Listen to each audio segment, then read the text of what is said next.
പ്രിയപ്പെട്ടവരെ, ഇന്ന് പാരൻസിനെ ഏറ്റവും കൂടുതൽ അലട്ടുന്ന ഒരു ഇഷ്യൂ ആണ് കുട്ടികളുടെ ഗെയിം അഡിക്ഷൻസ് അല്ലെങ്കിൽ മൊബൈൽ അഡിക്ഷൻസ്. മൊബൈലിൽ തന്നെ കുട്ടികൾ റീൽസ് കാണുന്ന കുട്ടികളുണ്ട് ഒരുപാട്.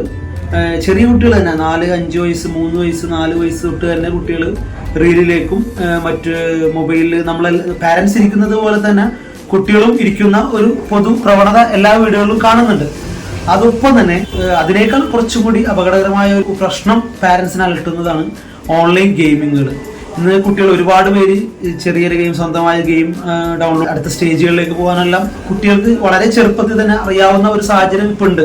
അതായത് 4, 5 വയസ്സ്, 6 വയസ്സുള്ള കുട്ടികൾ തന്നെ സ്വന്തമായിട്ട് പ്ലേ സ്റ്റോറിലും ആപ്പ് സ്റ്റോറിലൊക്കെ പോയിട്ട് ഗെയിംസ് ഡൗൺലോഡ് ചെയ്ത് അത് കളിച്ച് അതിൻ്റെ അടുത്ത സ്റ്റേജുകളിലേക്ക് പോകാനൊക്കെ കുട്ടികൾ സ്വയം പര്യാപ്തരാകുന്നുണ്ട്. അതിൻ്റെ പോസിറ്റീവ് സൈഡ് ഉണ്ട്. ഒപ്പം ഇത് ഓൺലൈൻ ഗെയിംസ് കുട്ടികളെ അപകടത്തിലേക്ക് എത്തിക്കുന്നതിന് വാർത്തകൾ വളരെയധികം വന്നുകൊണ്ടിരിക്കുന്നത്. ഇപ്പോൾ ഇന്നലെ നെടുമ്പാശ്ശേരിക്കകത്ത് എറണാകുളത്ത് ഒരു കുട്ടി വിദ്യാർത്ഥി, ടീനേജറാണ്, കുട്ടി ആത്മഹത്യ ചെയ്തതിന് ഓൺലൈൻ ഗെയിമിന്റെ സ്വാധീനമാണെന്ന രീതിയിൽ അന്വേഷണം നടന്നുകൊണ്ടിരിക്കുന്നത്. എന്തായാലും ഫോറൻസിക് റിപ്പോർട്ട് വരുമ്പോൾ അതിന്റെ കൂടുതൽ വിവരങ്ങൾ വരുള്ളൂ.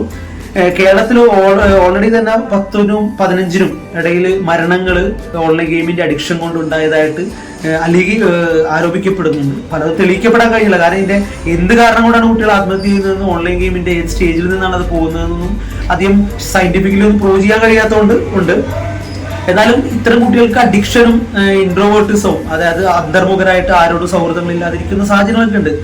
അപ്പോൾ ഇതില് യഥാർത്ഥത്തിൽ വലിയൊരു കൺസേൺ തന്നെയാണ്. കാരണം കുട്ടികൾ ഒന്നാമത് ഈ കുട്ടികൾ ഗെയിം കളിക്കുമ്പോൾ അതൊന്നും നമുക്ക് തടയാൻ കഴിയണമെന്നില്ല. പക്ഷെ അതിൽ അഡിക്ഷൻ ആവുന്നത് ഒരു വലിയ ശ്രദ്ധിക്കേണ്ട കാര്യമാണ്. അത് അവരുടെ ഫ്യൂച്ചറിനെ തന്നെ തടയും. അപ്പോൾ അത് തടയാനുള്ള ചെറിയ കുറച്ച് ടിപ്സ് ഞാൻ നിങ്ങൾക്ക് ഷെയർ ചെയ്യാണ്. അതിൽ ഒന്നാമത്തത് നമുക്ക് ചെയ്യാൻ കഴിയുന്നത്, കുട്ടികളെ നമ്മൾ ഫോൺ യൂസ് ചെയ്യുന്നത് കൊണ്ട് തന്നെ നമുക്ക് കുട്ടികൾക്ക് ഫോൺ കൊടുക്കാതിരിക്കാൻ കഴിയില്ല. അത് വളരെ നമ്മൾ യാഥാർത്ഥ്യബോധത്തോടെ ഉൾക്കൊള്ളണം. അവരെ നമ്മൾ അതിൽ നിന്ന് വിലക്കുകയല്ല, പകരം അത് നന്നായിട്ട് യൂസ് ചെയ്യാൻ അവർ പഠിപ്പിക്കേണ്ടത്. കഴിഞ്ഞ ജനറേഷനിൽ നമുക്ക് എന്ത് ചെയ്യാൻ കഴിയാമായിരുന്നു, ഫോണ് വിലക്കാമായിരുന്നു. പക്ഷെ ഈ പുതിയ ജനറേഷൻ തൊട്ട് ഇപ്പോൾ മുതലുള്ള കുട്ടികളെ നമുക്ക് അതിൽ എങ്ങനെ നന്നായിട്ട് ഉപയോഗിക്കാമെന്നാണ് നമ്മൾ അവരെ പഠിപ്പിക്കേണ്ടത്. അതിൽ ഏറ്റവും പ്രധാനം ലിമിറ്റ് സെറ്റ് ചെയ്യുക എന്നുള്ളതാണ്. അതായത് കുട്ടികൾക്ക് മൊബൈലിൽ തന്നെ സ്ക്രീൻ ടൈം സെറ്റ് ചെയ്യാൻ കഴിയും. ഓപ്ഷൻസ് എടുത്തിട്ട് നിങ്ങൾക്ക് പഠിക്കാം, യൂട്യൂബിൽ വീഡിയോസ് ഒക്കെ എടുത്ത് നോക്കി പഠിക്കാം. അല്ലെങ്കിൽ തന്നെ നമുക്ക് എന്ത് ചെയ്യാം, കുട്ടികൾക്ക് ഇത്ര അവേഴ്സ് എന്ന് ഓൾറെഡി അവിടെ സെറ്റ് ചെയ്ത് കൊടുക്കാം. അല്ലെങ്കിൽ ഒരു അരമണിക്കൂറാണ് നിങ്ങൾക്ക് ഒരു ദിവസം തരുള്ളൂങ്കിൽ അരമണിക്കൂർ എന്ന് അവരെ പറഞ്ഞ് പഠിപ്പിച്ച് ആ അരമണിക്കൂർ കൊണ്ട് മാത്രം അവരെ യൂസ് ചെയ്യാൻ പഠിപ്പിക്കുക. അപ്പൊ അങ്ങനെ കുട്ടികൾ അതിനോട് അഡ്ജസ്റ്റഡ് ആവും. അപ്പോൾ ആ അരമണിക്കൂർ മാത്രം അവർക്ക് കൊടുത്താൽ മതി. നമുക്കൊരു നിയമം കൊണ്ടുവരാൻ പറ്റും. നമ്മുടേതായ ഒരു നിയമം വീട്ടിൽ കൊണ്ടുവന്ന കുട്ടികളെ സെറ്റ് ചെയ്യാം.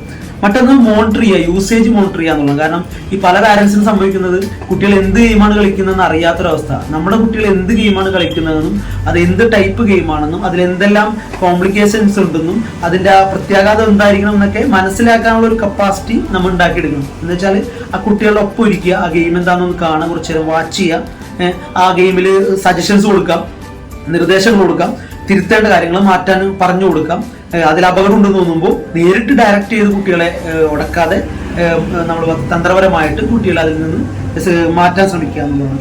മറ്റൊന്നാണ് നമുക്ക് അവരെ ഫിസിക്കൽ ആക്ടിവിറ്റീസിലേക്ക് ശ്രദ്ധിപ്പിക്കും. ഇപ്പോൾ ഈ കളിക്കുന്ന കുട്ടികൾ പഠിക്കുമെന്നൊരു പൊതുവെ പറയുന്നുണ്ട്. അതായത് എന്താ, ഈ ഇൻട്രോവേർട്ടായിട്ട് വീടിനകത്തിരുന്ന് ചെറിയ ഗെയിമുകളിൽ മാത്രം അഡിക്റ്റഡ് ആവുന്ന കുട്ടികൾ പൊതുവെ കളിക്കാൻ പോകാത്തവരായിരിക്കും. അപ്പോൾ അവരെ ചെയ്യേണ്ടത് നമ്മൾ ഔട്ട്ഡോർ ഗെയിംസിലേക്ക് അവരെ പ്രൊമോട്ട് ചെയ്യുക എന്നുള്ളതാണ്. എന്തായാലും ചെറിയൊരു ഗെയിംസ് നമ്മളും കൂടി കൂടാം.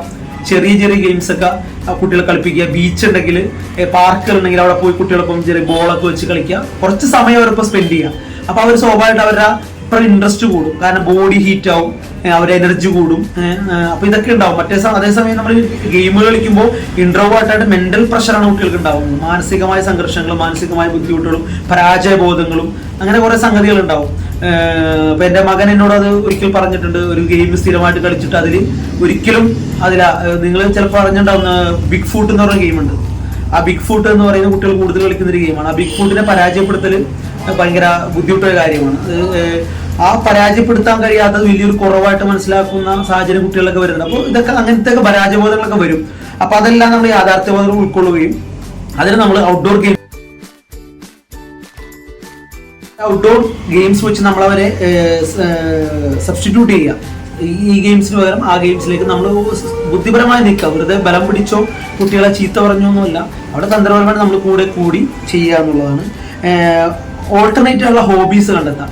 ഫോണിൽ തന്നെ ഇപ്പോൾ നമ്മൾ ഗെയിംസ് കളിക്കുന്ന കുട്ടികൾക്ക് എന്ത് ചെയ്യാം, ഡ്രോയിങ്ങിൻ്റെ ഗെയിമുകളുണ്ട്, അതുപോലെ തന്നെ റീഡിംഗ് ഉണ്ട്, മറ്റ് മ്യൂസിക് ബന്ധപ്പെട്ട ഓർക്കസ്ട്രേഷൻ ഗെയിമുകളൊക്കെ ഉണ്ടാവും. അതിലേക്കൊക്കെ കുട്ടികൾ ചേഞ്ച് ചെയ്യാൻ ശ്രമിക്കുക. അല്ലെങ്കിൽ വേറെ ഏതെങ്കിലും അവർക്ക് ഇൻട്രസ്റ്റ് ഉള്ള ഏതാണോ അവർ കുറച്ച് എനർജറ്റിക് ആയിട്ട് നിങ്ങൾക്ക് ഫീൽ ചെയ്യുന്നത് എന്ത് ചെയ്യുമ്പോഴാണോ അതിലേക്ക് അവരെ തിരിക്കാൻ വേണ്ടി നമ്മൾ ശ്രമിക്കുക. നമ്മളുമായിട്ട് കുറച്ച് നേരം കളിക്കുക, അങ്ങനെ സംഗതിയൊക്കെ ചെയ്ത് അവരെ മാറ്റാൻ പറ്റും. ഓൾട്ടർനേറ്റീവ് ഹോബികൾ ഉണ്ടാക്കുക. മറ്റൊന്ന് അവരുടെ കുട്ടികളുമായി സംസാരിക്കുക. നമ്മൾ നേരിട്ട് കുട്ടികളുമായി സംസാരിക്കുക.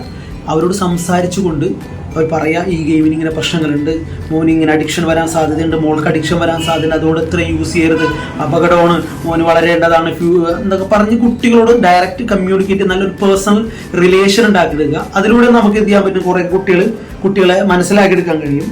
മറ്റൊന്ന് സോഷ്യലൈസേഷൻ പ്രൊമോട്ട് ചെയ്യുക എന്നുള്ളതാണ്.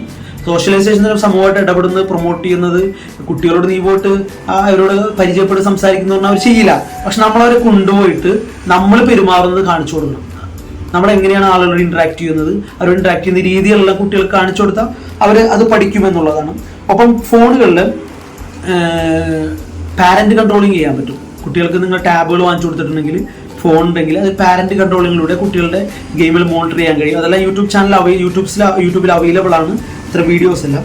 പിന്നെ ഇനി ഇതെല്ലാം നിങ്ങൾക്ക് കൺട്രോൾ ചെയ്യാൻ കഴിയുന്നില്ലെങ്കിൽ നിങ്ങൾ പ്രൊഫഷണലായ ആളുമായിട്ട് കോൺടാക്ട് ചെയ്യുക, അവരുമായി സജഷൻസ് വാങ്ങുക. ഈ സജഷൻസ് വാങ്ങുമ്പോൾ ജനറലായ സജഷൻസ് വാങ്ങാതിരിക്കുക. കാരണം പൊതുവെ കുട്ടികൾ എല്ലാ കുട്ടികളും ഇൻഡിവിജ്വൽ യുണീക്കാണ്. ആ ഒരു കുട്ടിക്ക് അപ്ലൈ ചെയ്യാൻ കഴിയാവുന്ന ടെക്നിക്ക് അടുത്ത കുട്ടിക്ക് അപ്ലൈ ചെയ്യാൻ കഴിയില്ല. ഒരു പാരൻസിന് തന്നെ 3 കുട്ടികളും 3 ഡിഫറെന്റ് ആംഗിളുള്ള കുട്ടികളായിരിക്കും. അപ്പൊ അതുകൊണ്ട് ആ 3 പേർക്ക് 3 തരം ട്രീറ്റ്മെന്റ് ആണ് നമ്മൾ കൊടുക്കേണ്ടത്. ഒരു കാരണവശാലും എന്ത് ചെയ്യരുത്, വളരെ വേഗമായിട്ടുള്ള സജഷൻസ് വാങ്ങി അത് അപ്ലൈ ചെയ്യാൻ ശ്രമിക്കരുത്. അത് പകരം കുട്ടികൾ നിങ്ങൾ മനസ്സിലാക്കുക. നമ്മൾ ഏറ്റവും അടിസ്ഥാനപരമായിട്ട് ചെയ്യാൻ കഴിയാവുന്ന കാര്യം വെച്ചാൽ കുട്ടികളുമായി അവരുടെ ഹൃദയം കാണുക എന്നുള്ളതാണ്. അവരുടെ ഹൃദയത്തിൽ നന്മകൾ എന്തൊക്കെയാണ് മനസ്സിലാക്കുക, തിന്മകൾ, അവർക്ക് തെറ്റായ ചിന്തകൾ അവരുള്ളിൽ എന്തൊക്കെ കയറിട്ടെന്ന് മനസ്സിലാക്കുക. ഇത് രണ്ടിനെയും തമ്മിൽ മാറ്റാനുള്ള ശ്രമം നമ്മൾ ഡയറക്റ്റ് നടത്തുക എന്നുള്ളതാണ്. അതാണ് ഏറ്റവും വലിയ എഫക്റ്റീവായ സംഗതി. പ്രൊഫഷണൽ ഹെൽപ്പ് വാങ്ങുമ്പോൾ വളരെ സ്പെസിഫിക് ആയിട്ട് കൃത്യമായിട്ട് കാര്യങ്ങൾ മനസ്സിലാക്കി പഠിച്ചും ഇടപെടുന്ന ആൾക്കാരുമായി സജഷൻസ് വാങ്ങണം.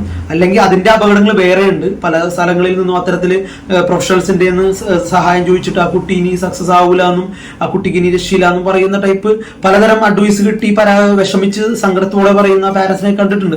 അപ്പൊ അവിടെ എല്ലാം നമ്മൾ എന്ത് ചെയ്യുക, നമ്മുടെ കുട്ടിയുടെ സ്പെസിഫിക് ആയി യുണീക്കായ ക്യാരക്ടറിനെ നന്നായിട്ട് നമ്മൾ മനസ്സിലാക്കുക. എന്നിട്ട് നമ്മൾ ആ കുട്ടികളുമായി സംസാരിക്കുക. എന്തായാലും ഓൺലൈൻ ഗെയിമിംഗ് ഒക്കെ പൂർണ്ണമായിട്ട് കുട്ടികളെ മാറ്റാൻ കഴിയില്ല. അതിൽ ലിമിറ്റ് കൊണ്ടുവരിക. ആ ലിമിറ്റ് നമ്മൾ കുട്ടികൾ കളിക്കുന്ന ഗെയിമുകൾ നമ്മൾ മനസ്സിലാക്കുക, അവരൊപ്പം ജോയിൻ ചെയ്ത് കളിക്കുക, എന്നിട്ട് പയ്യെ കുട്ടികളെ തിരുത്തി കൊണ്ടുവരിക എന്നുള്ളതാണ് ഏറ്റവും നല്ല വഴി.